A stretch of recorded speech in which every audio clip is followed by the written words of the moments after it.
Let's go to Nick in New Jersey. Nick, you're on the air. Welcome. Hey, Al. This is my first time calling. Welcome. I heard Mr. Chapman speak, and it makes me sad to know that the Justice Department, the CIA, and FBI, just who's running those damn companies, you know?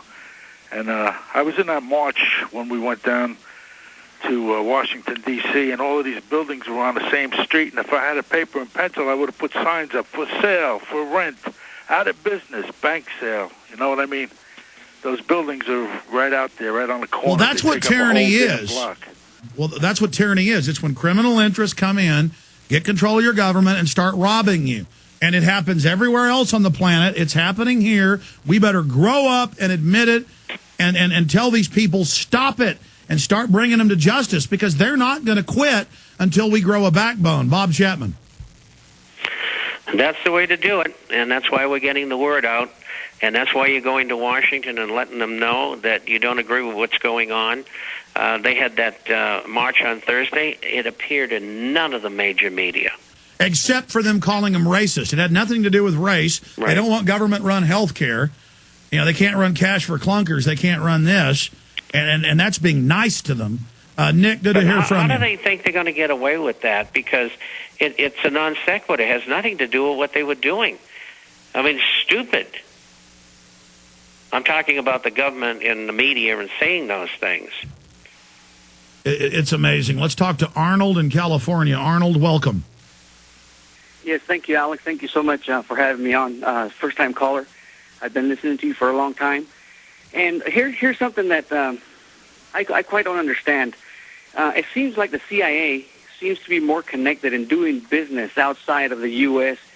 to hoard all this money in the international trade. And I know that because I'm somewhat connected internationally, and this is what I always hear from the people. Before you can do anything, it seems like you have to give the CIA their cut first. Bob? First of all, I don't have first-hand knowledge. Historically, I do. And I wouldn't be surprised if they weren't extorting everybody. It is a criminal organization. Well, the thing is that I was in the military myself, and I know that every branch of the military has their own intelligence. And it seems like if the CIA is supposedly intelligence outside of the U.S., why do we need them if the military already has their own? Well, it's a good question. It's something that existed starting in the late 1930s, modeled on MI6. It was OSS. In 1948, it became the Central Intelligence Agency. In 1953, it was brought under the National Security Agency, which was formed that year. So it became part of it. And that same year, the Army Security Agency was formed, and I worked for them. So I worked indirectly with both those organizations, particularly NSA.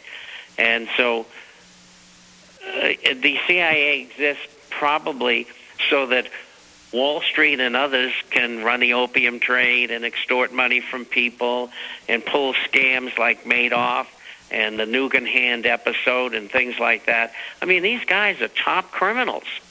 And there's no doubt that the opium trade founded Skull and Bones. It founded out of OSS CIA. That's in mainline history of the CIA. And you've got all these other compartmentalized federal intelligence groups and international intelligence groups.